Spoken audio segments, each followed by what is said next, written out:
We're no longer a startup, obviously, but when we were a startup, there were 6 rounds of funding, and they raised about $18.6 million, and that is way before my time. We're heading into year 22 coming up for Meetup, but 2023 is one of our most profitable years, which has been great, especially coming out of, a couple of years off the pandemic. Last month will actually have been our highest cash flow that we've had in one single month. So we're well past the raising funds stage of the company, and we are owned by a private group. It's called Community Matters Holdings, which is led by Kevin Ryan from Alicorp.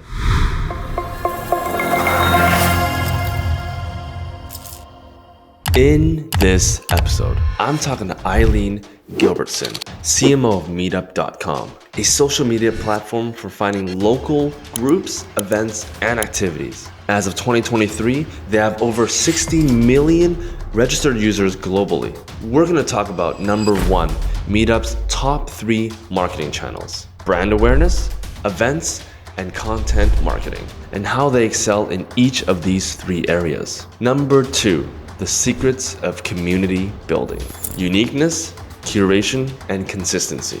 Why does your group matter? Who's in the room? And how often are you running your activities? And number 3, we're gonna try to figure out things like how much a company raised, how much money they make per year, and what is Eileen's salary as the CMO? And every time Eileen can't answer a question, we both have to take a shot of hot sauce. Wish me luck, Martians. I hope you enjoy this one. Hello, Martians. Welcome back to another episode of Marketing on Mars. Today, we have the Vice President of Marketing for a little company that some of you might have already heard, Meetup.com. In case you guys don't already know, they're probably one of the largest platforms for kind of events that spark relationships and friendships is what they call it. For me, I know Meetup.com as one of the largest place for me to meet up with other people. They have over 60 million registered members, 60 million registered members globally. We have Eileen Gilbertson. Eileen, thank you so much for coming on the show. Oh, happy to be here. Thanks for inviting me. Yeah, so you are currently in the East Coast. Yep, New York? New Jersey. I'm in New Jersey right now. New Jersey. So you've been in New Jersey kind of your whole life kind of thing? I have. I grew up here. I went to college in New York, but I grew up in New Jersey and pretty much lived here my entire life. Nice, different cool. Spots. Okay, so we'll get into that. We'll get into kind of like your background, the company, obviously, Meetup.com, and we'll talk a little bit about marketing, of course. But before we do all of that, we have a little tradition on the show. Uh-oh. We're going to start off the show with a shot of hot sauce. I've heard that you love spicy food. I enjoy spicy food, but I don't normally do shots of hot sauce. Really? I thought that's what normal people do. So what we're going to do is we're going to start off the show with a shot of hot sauce. I'm going to select from my wall back here. I'm going to do a shot of hot sauce. I think I'll start with habanero. What weapon do you have? What's your weapon of choice today? Crystal hot sauce. It's from Louisiana. So it was a favorite of Jimmy Buffett in homage to him. I figured I'd pick that. Okay, fan, cool. So. I'm going to start off with habanero, so give me a second.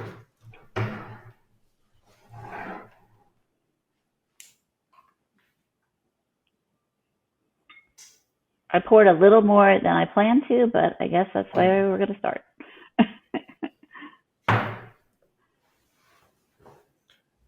I'm gonna do. I have 2 habaneros here, and I also have a ghost. Oh, for later on. I know it's not good. Sophie's listening to this. She's gonna want us to do spicy. So I'll start off with habanero. Okay. Pour mine. Do you have a shot glass or a spoon today? I went with the spoon. I saw other guests use the spoon, so that's where I went. Okay, cool. That's little smart. cheap, all right. But cheers. Cheers.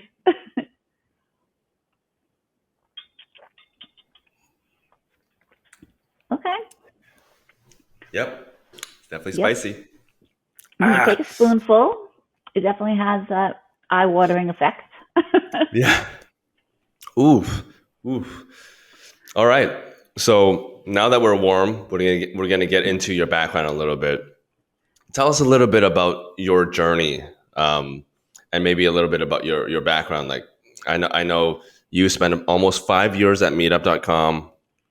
Prior to that, you worked at a lot of different companies in roles, director of marketing positions, strategic marketing.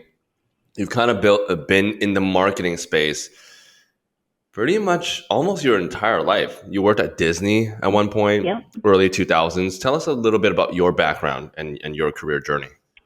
So I actually originally, my background, I was a political science major in college, which is all very, very strange.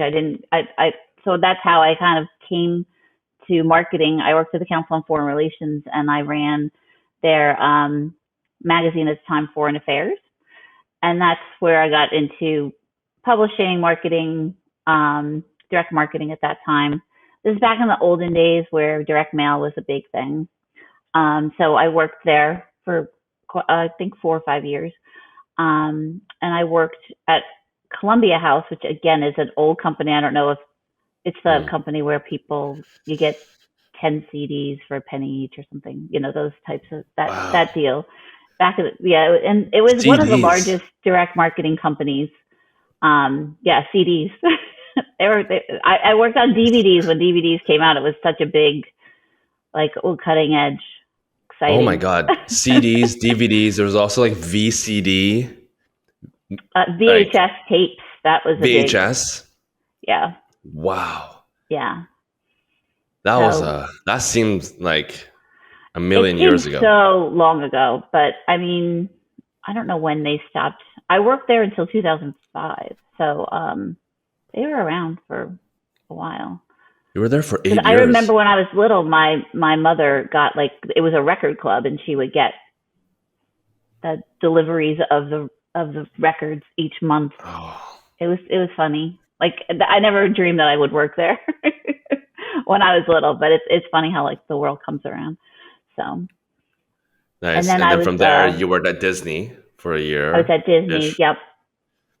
Disney Publishing, which was fun. It's an interesting, fun place to work. I mean, it's a little different than smaller companies because everything has to be approved by a lot of people, which is understandable. It's a brand that needs to be protected. Yeah. And I worked at MLB Advanced Media for, I think it was 5 years. Major League Baseball, MLB. Major League Baseball, yes. Yeah. You worked there for 5 years. Yeah, I think it was 5 years, yeah. And doing their marketing for it's MLB.com. So basically any of the streaming service, MLB TV, the shop, ticketing, things like that. So that was fun. That's obviously, I'm a baseball fan. So for me, that was an exciting time. And then I was at Everyday Health. There I worked on their dieting programs. So the Mayo Clinic diet was one of my products, and doing a lot of lead gen stuff with pharmaceutical companies and working on different projects there. Just was fun. What to Expect was one of their big websites. So doing a lot there with new moms and new parents and things like that. So nice. I've run the gamut of audiences, so which is great because at Meetup, we touch upon all different audience categories, whether it's right out of college, whether it's tech, whether it's people who are just looking for friendships or looking for a career move, anything like that. So I guess it all set me up for here, which is great. Yeah. And just for the audience that are listening, whether they're listening on Spotify, which is fully audio, or watching us take shots of hot sauce, like Mad Lucky Men. people. And the lucky people. These were all you were director of marketing. Like you led all of these marketing teams at these large companies. And now you're at meetup.com, one of the largest platforms globally for meetups, exactly what the name says. So let's dive into that a little bit. I'm very curious about kind of the numbers behind it. I've seen some numbers online, of course, but obviously hearing from the VP of marketing herself has a different effect to it. Tell us a little bit about the size of meetup.com, things that you can share. I don't know, things like amount raised in the past, revenue figures, just giving a sense of how large the company is. So we're no longer a startup, obviously, but when we were a startup, there were 6 rounds of funding, and that was they raised about $18.6 million, and that is way before my time. We're heading into year 22 coming up for Meetup. So, but 2023 is one of our most profitable years, which has been great, especially coming out of, a couple of years off the pandemic. Last month will actually have been our highest cash flow that we've had in one single month. Wow. So we're well past the raising funds stage of the company. And we are owned by a private group. It's called Community Matters Holdings, which is led by Kevin Ryan from Alicorp. Oh, okay. So that is where fully we are owned, now. So 100% owned by this group? It's 100% owned by the Community Matters Holdings, yep. I see. So okay. We are private, so a lot of numbers I'm not going to share. I guess I'll be taking shots, but I got past that already. So some of it. All right. Cool. So was it always owned by this organization? Community Matters? No. So when we were a startup, it was the founders were Scott Heiferman was the founder, and then we were purchased. This again is before my time by WeWork, so that was good times. I didn't know that. What year was that? So they were purchased by WeWork, I believe, in 2018. 2017. It may have been, my dates, it was before my time, but I know David Siegel, our current CEO, was hired by WeWork in 2018. And then I started in 2019 and April 1st. So April Fool's Day, I probably should have maybe. Did you think it was a joke? Maybe that wasn't a good idea. No, it actually turned out to be a great idea. But when everything happened in the summer of 2019 with WeWork, which is well documented, around the world, and on your favorite Apple Plus series. And again, I wasn't there for most of the time that people were there with WeWork, but from what I hear, pretty accurate. The stories are pretty accurate. We obviously, WeWork was selling off or just closing the companies that they had purchased throughout the years. So we did not want to be closed. David, our CEO, worked pretty feverishly to find investors that would, not just investors that would buy Meetup or a company that would buy Meetup, but a group that would buy Meetup and keep Meetup, not the way it was, but maintain the mission and just continue to do the work that, it was founded upon. And that really is bringing people together. So that was something that he really focused on, which was great because the current investor group really loves Meetup, loves the work it does, uses Meetup. So we were pretty lucky because there were some companies that were just closed. So yeah, well, we're going to get into more of the company. We'll dive into what Meetup does, the business model, and marketing. But Sophie just actually pinged me. She said that the revenue figure wasn't disclosed. So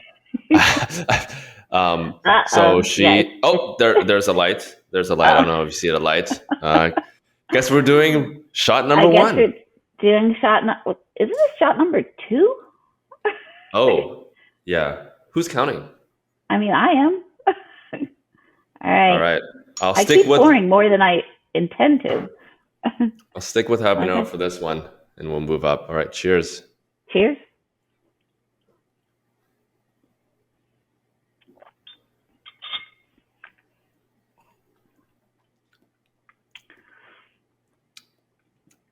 By the way, I did actually finish it. We had some comments saying that I don't finish my shot glasses. Oh, Definitely, it's done. it's definitely done. All right. So meetup.com, the mission, getting people to meet up, basically as the company says. Tell us a little bit, maybe let's hear from your words. What, in your opinion, what is meetup.com? What do you guys do? And what is your, like, how do you guys make money? What's the business model? So our goal is to bring people together for whatever purpose they are looking for connection.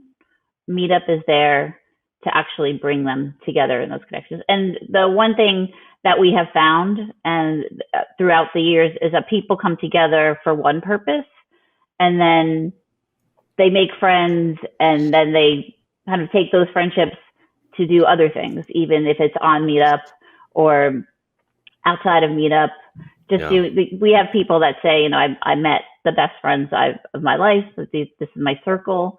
So that is really what it is. And it's whether it's to advance your career, to just, find people that like to run and drink beer, or whatever it is, whatever you want to do. We always say there really is a Meetup group that covers just about everything. I mean, it's pretty funny. And it's funny that some of the things that take off, like we recently had a group, it's just people named Ryan, and they meet all over the country. No way. And their mantra is no Bryans allowed. I mean, there have been articles in the Times about them.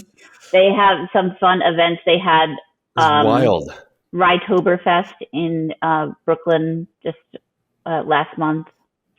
So they do all kinds of things. And it started out where it was one person named Ryan put up a sign it did it really low tech, just put up a sign on some signs around New York City, and with a QR code to the Meetup group. And there were 3 of them at the first one. So there were 3 people at the first one. And so they're like, oh, let's do this again. Let's try, And then the second one was at a bar, and I think 100 people showed up.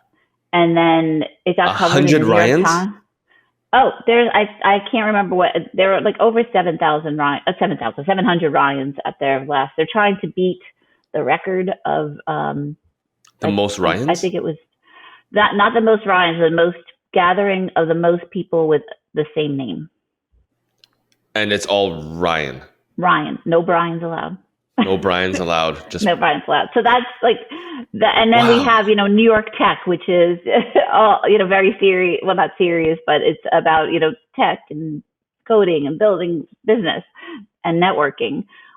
So we have a lot of, and then we have like the Pug Meetup group. I mean, it just goes from one to, it's just all different types of categories. You can't, whatever you want to do, there's probably a group that's doing it. There's a group for you. Yeah. Okay. And now in terms of, we also at BC Jobs, we use Meetup. We've been using meetup.com for, which I think 10 years now. We have 6,000 members in our Meetup group. And it's basically gathering people in tech together that are looking for jobs and just connect and talk about the job market and stuff. That's kind of the mantra of our Meetup groups. And I know for you guys, at least for meetup.com, we have a monthly subscription that we have to pay every single month to use it. And obviously we're happy to use it because we have so many members that hear of our events through meetup.com. Is that the only revenue stream for you guys? Just the subscription, the monthly sub payments, or are there other revenue streams? Right. That is our main subscriptions were, how we began making our money. We do have advertisements different places of the platform now. So we do get ad revenue. And we have a member subscription now called Member Plus, which gives members additional features where they could see different things about other people who are going to be attending an event, which is if it's their first event, if they share similar interests. So, if you're a person by yourself signing up to go to an event, it kind of makes you feel better to say, oh, there's like 3 other people going to this event who's been their first time there. Or I could see 5 people that also like running. So it's something, an additional feature where people can get more information in general on who is going to be there and what their likes are. So that's a new subscription product that we launched this year, and we're seeing a lot of success with it. People are enjoying it, and we're getting a lot of members to join. And that's from the users side, not the organizers that pay, right? It's the users that pay. Yeah, the users, but the members pay, but the organizers get those same features too. So if you're an organizer, you get the Member Plus feature. You already get that. Yeah. Because you're already paying a subscription. We're not going to say, pay more for this. So they get all of those features as well. Yeah. Wow. So I guess COVID was a tough period of time for you guys because not a lot of people met up, right? So that was a little tough. A little bit of a problem. But 2023, this year, you're saying it has been the best year for you guys. I've seen online that the revenue figures, and I know you're not gonna have any answers, but it's over 100 million is what I've seen. What would you say to people that say that you guys are doing that revenue figure?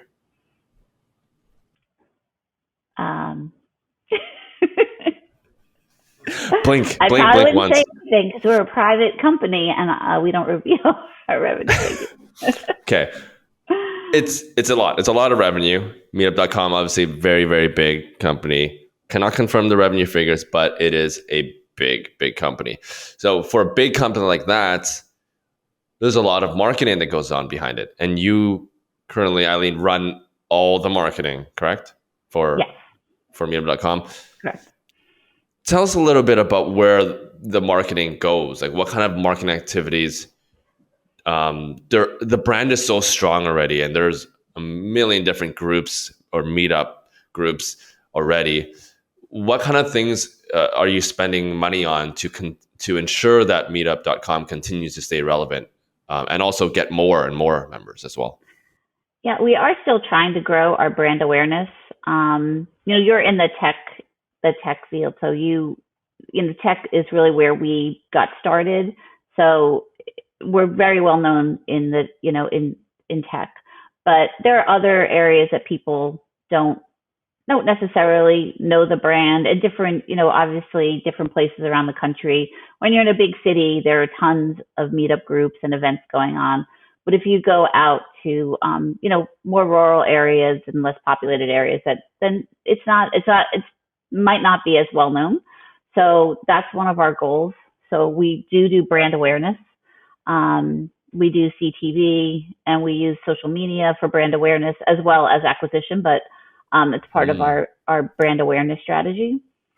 So we definitely focus on brand awareness as part of our marketing strategy as far as acquisition goes, to gain more members and more organizers.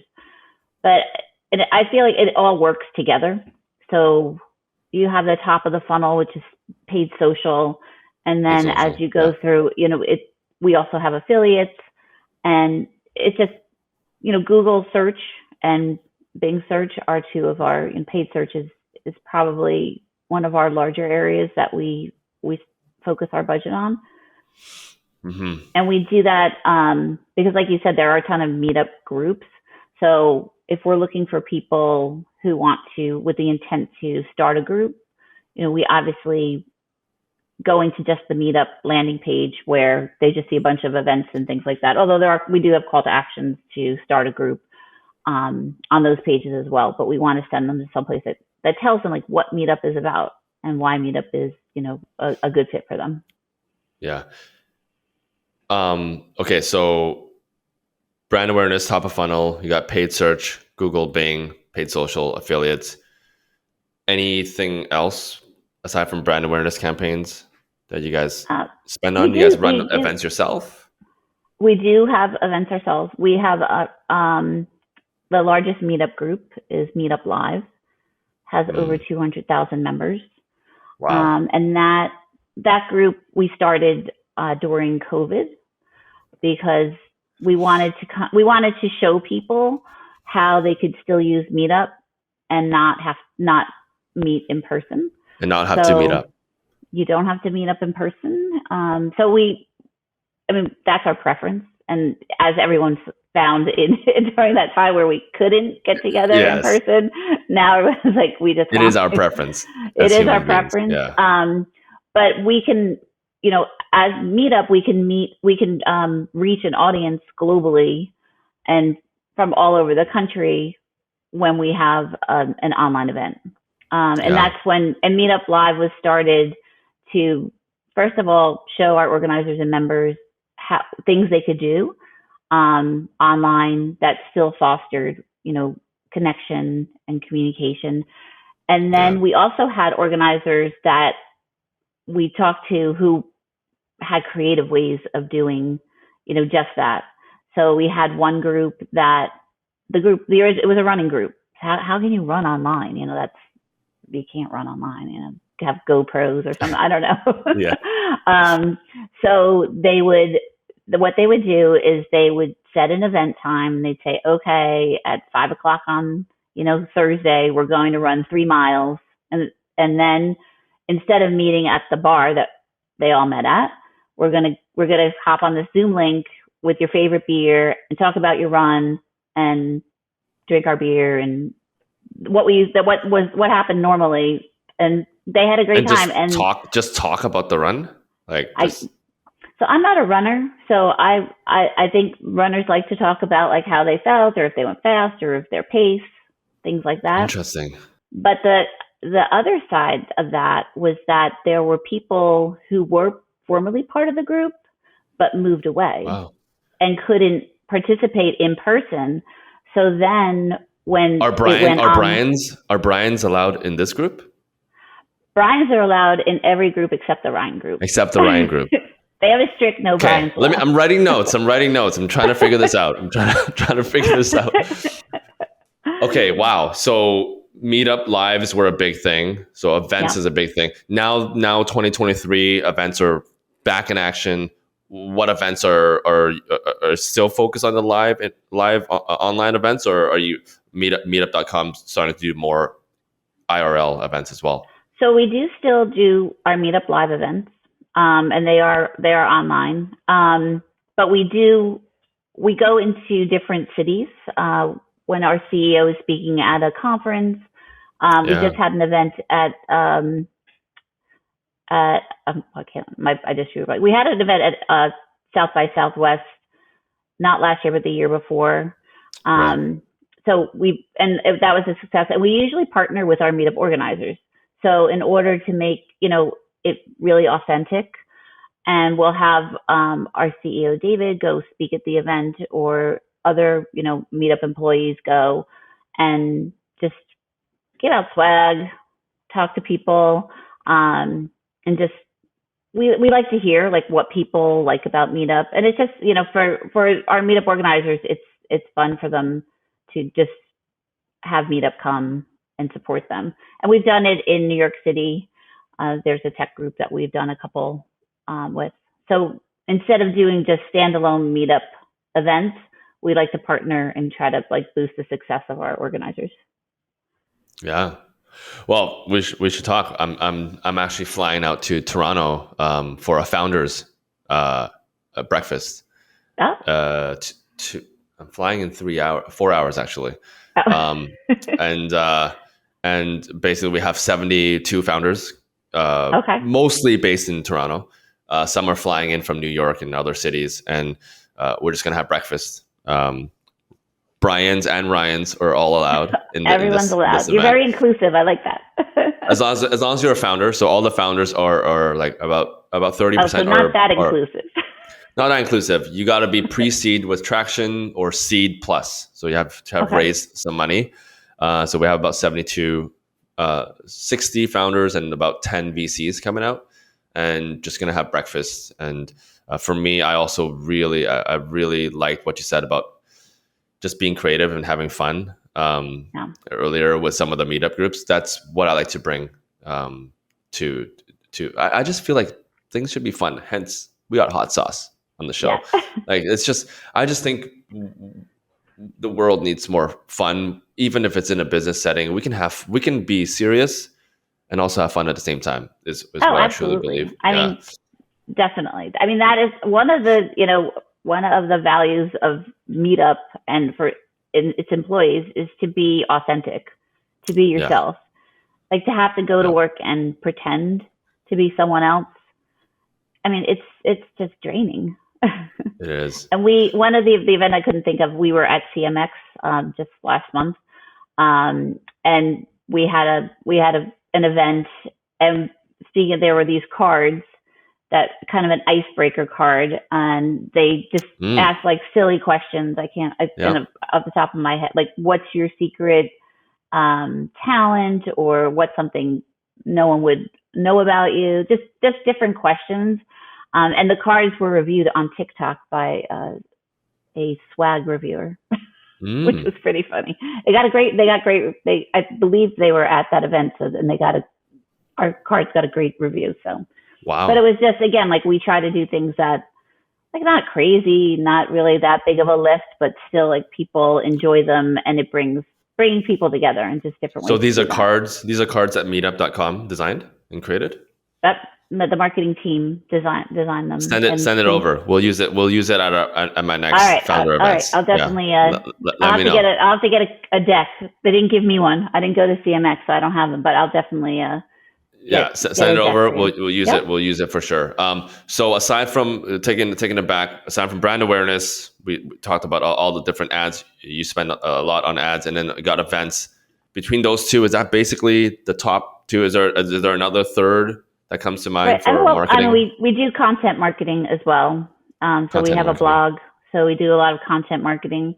And on our organic social is pretty strong. Yeah. So we have our social media manager is great.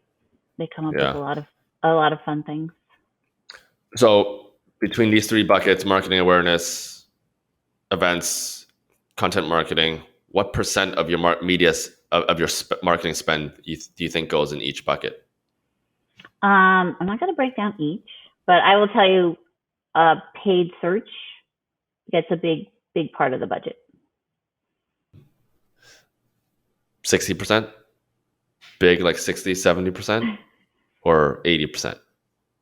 No, not 80%. 60? A good percentage.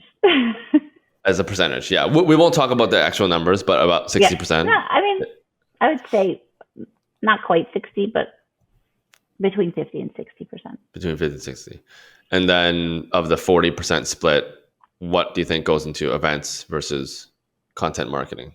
Is it evenly split 20/20 or more leaning towards events? So we have paid social as well, and affiliates, and brand awareness. Oh, so okay. So you don't include that into brand awareness. Not in paid search. They don't go. They're not included. Paid search is just Google and Bing. Okay, so that's separate. Okay. Yeah. But okay, so if you add paid search, paid social, and affiliates, all of that adds up to 60%. Is that correct? Kind of your total budget, marketing budget. Oh, of our total marketing budget overall. I thought you meant our acquisition budget. No. Yeah, I mean, marketing are, obviously those are a big part of our budget. Okay. I don't want to give exacts. Okay. All right. We think. Oh yeah, we got some. We knew that was coming. We got a bird. We got a bird in my ear. I have to tell you that I'm definitely starting to feel it. Whew. All right, I'm upping it up. I'm going up. Okay, I'm going up on. I'm not upping it up. So I'm going up to a spicier habanero chili mix. We'll do this first before we go into. Before we go to Ghost. That's some thick sauce, because that's why people think you're not, because it's like. Cheers. Cheers.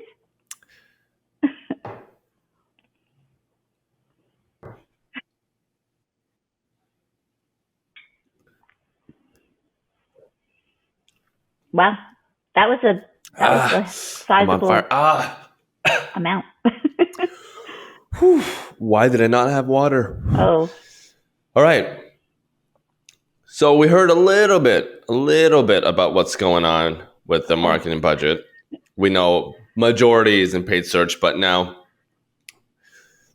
we'll leave it at that for now. So number one is brand awareness, paid social. okay. Second is probably events in terms of just like ranking the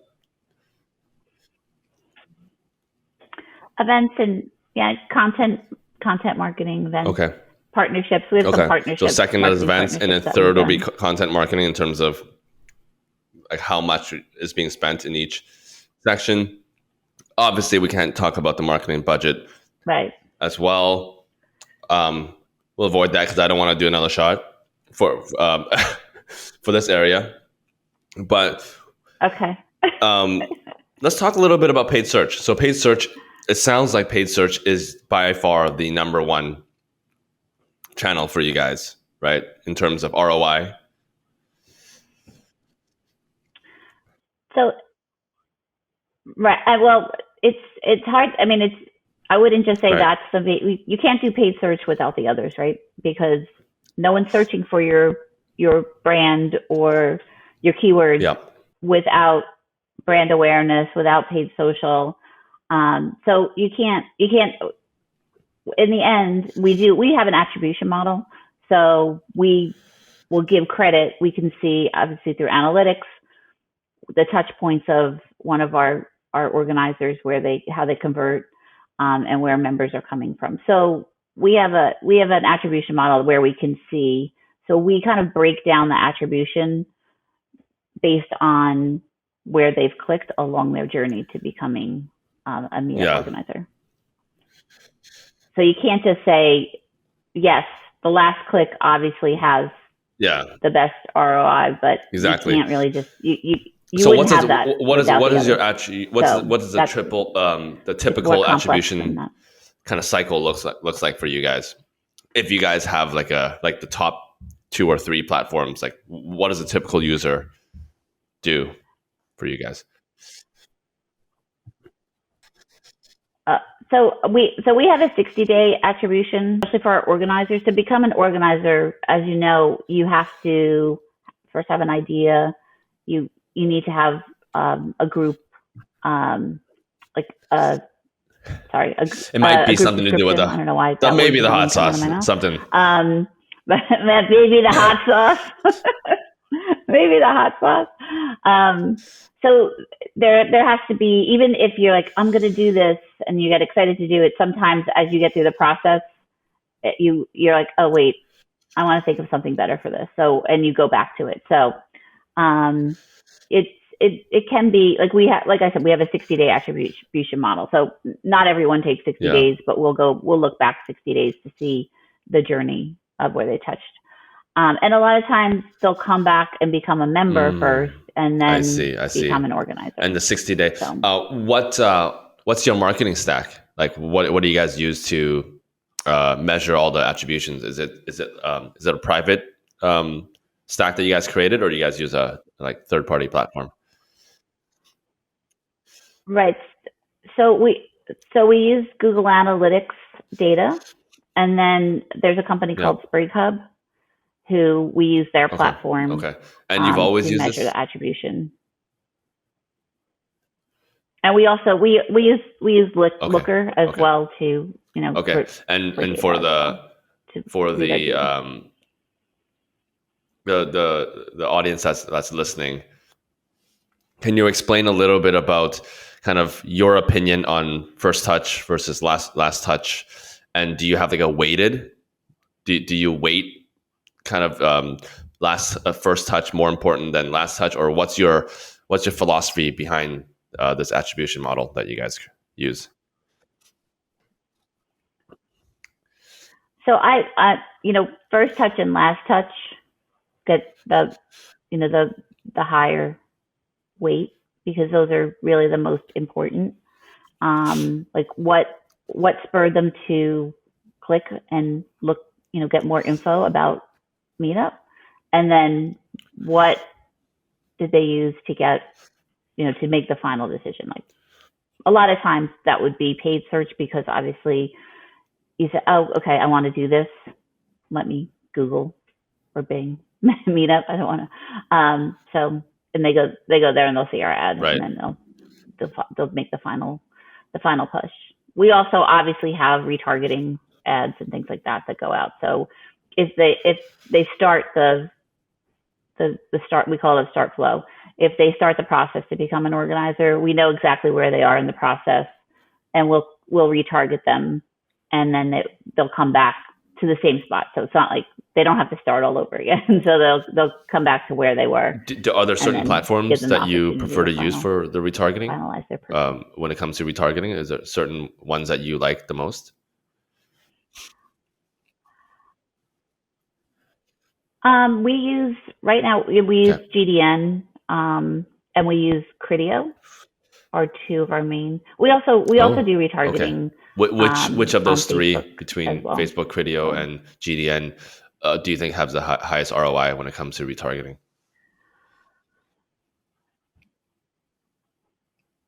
I would probably say Criteo. I've heard that. Yeah. It's inexpensive, but we also do our own, obviously retargeting through notifications. So if Email, they've gotten to the point where they've provided us with their email, so that's on the retargeting piece. We'll do that. Yep.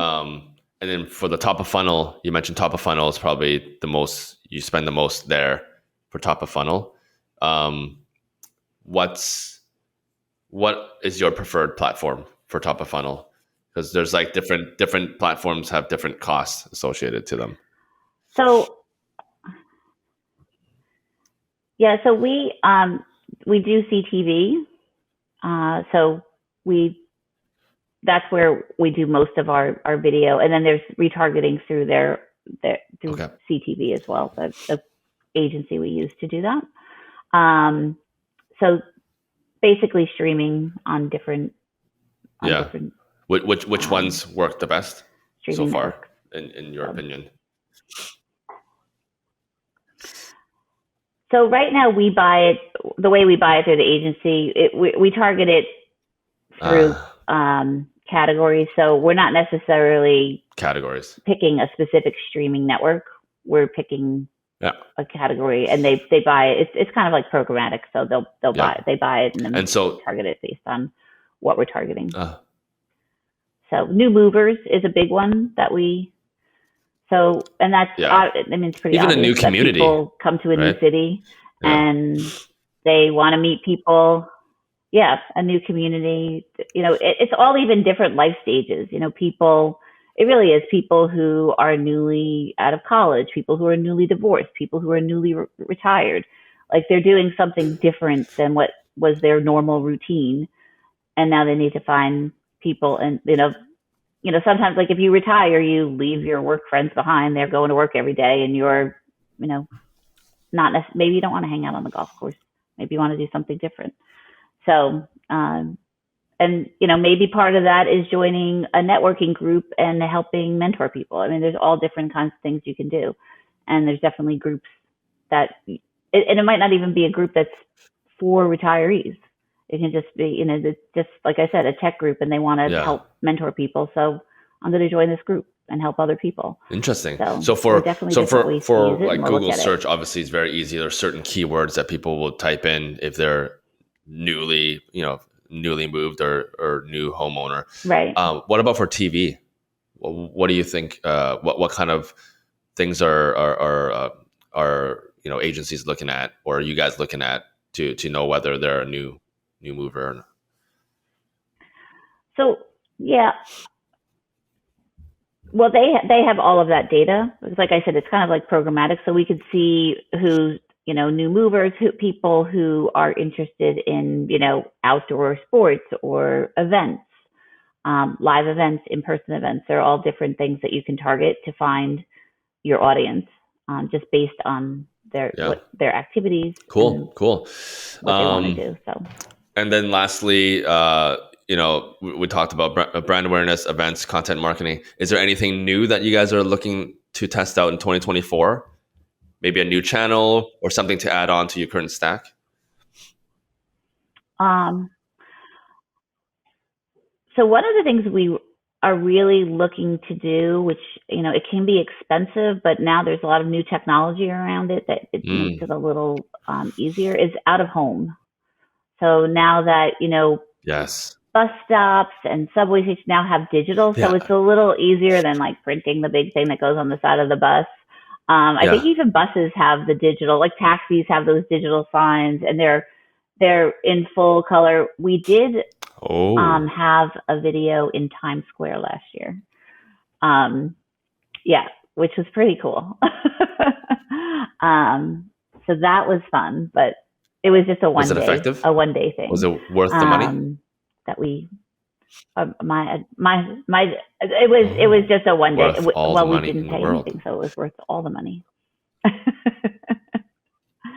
All the money, zero money. So it was no matter what. It was great. Like, obviously there are hundreds of thousands of groups that uses or like individuals that use Meetup. What about in terms of companies? Well, like, what are some of the largest companies that use Meetup? Obviously, we use it. More. So we have some, we have some very big companies. Some of the companies that use it are among the 5 biggest companies in the world. So that narrows it down for you. I could tell you. I know I told you I wasn't sure if I could tell you, but I'm not drinking the hot sauce this time. So Google, Microsoft. I was so nervous. I thought we were going to take another shot. Thank you for that. Okay, so large companies. We got each other's back here. Okay, so Google, Microsoft, some of the largest companies in the world. They all use Meetup. We've been using Meetup for a long time, but we're sub 10 million in terms of revenue, so we're a lot smaller than these large companies. Now, last question, and then we'll move into a fun segment. It's a new segment. It might scare you a little bit, but okay. We kind of talked about this already. Oh no! You brought up some of the different groups and how they've grown. In your opinion, working at Meetup for almost 5 years now, you've seen all this successful and maybe some unsuccessful meetups. What do you think is a secret to building a community? Because really, that's what it is. It's building a community of like-minded people, bringing them together. What is your secret? What do you think is a secret to community building? I mean, it's really not a secret. It's kind of do for anything, like good planning, good communication, and consistency. So when people join a group, they want to know what's going to happen. I mean, obviously they want new things, but they want to know if it's like, if you have an event every month and then all of a sudden you decide to have it every other month, then you might, people get into habits and they want to do things, and they want to do things in a way that they expect is going to happen. And it's just really, and really persistence, because a lot of times, like I said, the Ryans, their first group, 3 people were there. The original Ryan and 2 others. That was it. But they were like, the original Ryan. and they were like, this is a good idea. This is fun. Let's do it, and they have, they have to have well over 1,000 members. I haven't checked lately, but I'm sure. But that's the thing. It's like, but they were, and to do, good, your own advertising, as, obviously Meetup will, get the word out to everyone on the platform that fits, your group's profile, like if it's whatever the target audience is. But then also, using your social media and telling your friends, like the Ryans originally, like they had the cute QR code, and people were like, I think it was People of New York, the Instagram was like, what is this? And like put it on their Instagram. They took a picture of it. So just finding new, like being creative, like be creative on how you market your group. And I think all of those things, it's with anything you do, right? You just need. Yeah. I mean, there's so many things behind building a community, but those three things that you mentioned and having a unique idea that people will be like the wow thing. Like if we started another book club, just another book club. But if you did a book, But there's there book you go, clubs something new where you don't have to read the book. Like we have book clubs where you don't have to read the book. Read whatever, or read whatever book. Or you want every single time you flip the page, you gotta take a shot of hot sauce. Things like, So that could be a new one. I haven't heard going back about to your one point, on like Meetup, just but that could something be a new unique, something different. You could try that one. That helps you stand out, and then all the other things, persistency, having having like the same frequency and all that stuff, and just marketing yourself. That all matters as well. That QR code and putting it all over the city. Yeah, that's smart. And really just communicating with people. Yeah. Cool. Well, let's move on to we're gonna move on to a new segment, and then we'll close off. You're okay on time? You're still okay on time? Okay. So this new segment, I don't know if I told you last time. We started this new segment, going back to being fun and unique. We started a new segment where I have 3 jokes that I'm going to tell you, 3 dad jokes. If you laugh, I will. If you laugh, you take a shot of hot sauce. And if you don't laugh, I will take a shot of hot sauce. You have 3 tries, so you just have to not laugh for all 3. Okay. All right. Okay. Okay. We're starting now. That's not fair. Okay. All right. What does Michael Jackson like to do during the holiday season? Ski.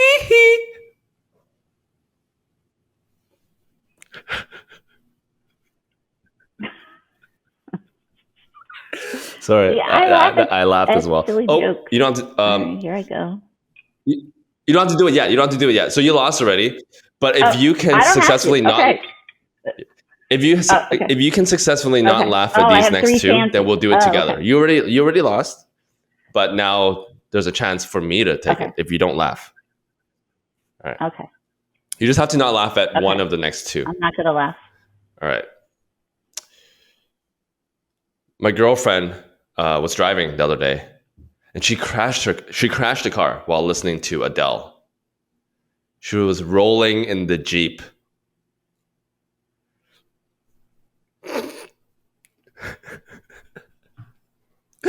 Oh, you held it together. Yes. Okay. So we both lost. This next one, we'll just do it for the viewers. Okay. Okay. We all have superpowers. One of my superpowers is sleeping. I'm so good at sleeping. I can do it with my eyes closed. All right. Okay, let's do this. Wow, you almost made it. If you just didn't laugh at that first one, you would have won. Who makes? I know. Well, I was already laughing because you were telling me about silly jokes, so that I didn't prep myself. The next 2 I prepped myself because I was like, I thought I had to drink every single time. So thank you. Yeah. Wow, you take some healthy shots there. All right. We've been recording for 50 minutes. For the viewers that have listened all the way through, first of all, thank you. Obviously, very interested in you, Eileen, as a speaker as well, and your background. I'm curious to hear. Usually, we spend the last 5 minutes just kind of understanding who Eileen was growing up, and obviously, we know your background. Very impressive. Worked at large companies, Disney, MLB, and now Meetup. You kind of always been in the marketing field.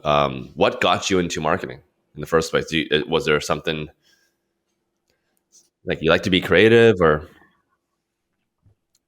It's weird. It's just I had friends from college that worked in publishing, and that was, I was like, they were like, this is a fun job, and I was like, okay, I was a political science major, but I was like, I don't really I didn't really want to Yeah. work in politics, but I mean, obviously I went to the Council on Foreign Relations. That wasn't my first job, but so it was really just, you know, people I knew from school were working in publishing, and they're Yeah. like, it's there, you know, it was a good company, and like, okay, I wanted to work in the city. So I grew up in New Jersey, in Jackson, New Jersey, which is it's probably, I don't know, Mm. 90 miles from New York City. It's not close. It's not a hop, skip, and a jump. But so I was like, I don't want to stay down here. Even though now it's like, you know, I don't live where I grew up, but I live close to, you know, near the beach. So, Wow. I just wanted to work in New York City. So I wasn't really, whatever it'll be. And then I just went into publishing, and I was really doing circulation analytics, which really it is, I guess, kind of the basis. Wow. You see where, you know, sales are coming from and things like that. So it definitely has it, and it is good. Like, I wouldn't say, like, I was always like, oh, I'm in Yeah. marketing numbers, but numbers, you know, marketing is all numbers. So it was a good basis for, you know, actual. So it was really just your Going friends into a made the career in biggest marketing. influence, that you had friends that worked there. It was, yeah, it was, you know, my friends from college. So that was really, and I wanted to work in New York City. I always wanted to work in New York City. I didn't Yeah. want to work, you know, in Yeah. New Jersey. Yeah. I love New Jersey, but I didn't want to work here. So that's what I did. I Now guess I guess so. technically I work in Do New you still Jersey keep in because I work touch? from home. Do you still keep in touch with But your friends that but I got you also into go marketing? into the city. Yeah. Sorry. Well, absolutely. Dawn, shout out to My friend Dawn. Dawn, still in touch with Shout her. out to Dawn. Dawn, take a shot of hot sauce if you're listening Dawn, to this. shout out to Dawn. Um, She she got mentioned. Yeah, Dawn. I will mention. Dawn, I'll tell her Dawn, Dawn. she got mentioned on this podcast. We So got to she'll start a Dawn group. She'll have to listen to the end. Let's to hear find her all the name. Dons in New York City and get them together in a room. Yeah. No Eileens But or we Simons wouldn't be able allowed to join. in this group. That's the thing. Nope. Cool. So love you. No Eileens or Simons at Such all. a fantastic background. You've grown so much in your career in marketing, and you really stuck to it. You really spent almost your entire career in marketing, and now you're at Meetup. Yeah. What's next for you? Is there like a next step? Do you have any, things that you want to learn this year as well? AI is pretty big. You've kind of seen the evolution from CDs, right? You've been in marketing for a long time. Well, Like, what do you think is next for you, and then also like the world? Yeah. So I will say that's the beauty of marketing. That's why I love marketing, and because nothing is ever the same, ever. I could say I spent 50% of our budget on paid search this year, and then next year everything changes. I mean, when TikTok came around, I was like, that's not good. It's like, how are we gonna adopt that? Sure enough, it's like one of our biggest platforms now. And that's the thing you have with marketing. You have to be adaptable, and you have to be open to new things. And there's always something new to learn. And AI, we just had a hackathon last week, and there was one team that brought in the AI, which was crazy. So a video, so you and I, so say you wanted to publish this video, yes, but you wanted us to both be speaking Mandarin because you were, and that they could have our conversation, but our lips would move properly, because you know how when you see horrible. dubbed movies, and you're always like, their lips are Godzilla when they're speaking English. It's like, but your lips will be moving in the proper way. So if someone was watching it that knows the language, it wouldn't be. Your lips are moving weird, but your voice is saying the right thing. And it was just mind-blowing. I was like, what is that? How did they do that? It's crazy. The things they can do. Maybe we should do this for this episode. I am looking forward to see where that goes. Like Sophie's listening, the team's listening. Maybe we do that. Like we take some of our clips and we turn it into like Spanish or like Russian or something. That would be hilarious. Yeah, yeah. I mean, and especially at Meetup, that is something that could potentially have something big for us because obviously most of our team we do have people who speak other languages on our team, but to have people speak about things and give have host Meetup events, but can still There share is it a worldwide device. and people can This is understand it in their wild. I language. thought about this idea a week ago, and then I was just in Korea, and as I was flying back in the catalog, that device was already on sale. I thought I was a genius, but I'm not. It's a device where you plug it in your ear. You can talk to anyone in any language, and it listens to that language, translate it, and reads it back to you in almost real time. It's a 1.5 second delay. And as technology becomes faster and faster, it will be like that. It'll just, as you're speaking, it translate into your ear. Think about what's the applications of that. Now the world has already been a global village. Truly, it will become a global village. You don't need a translator anymore. You can do business with anyone in the world.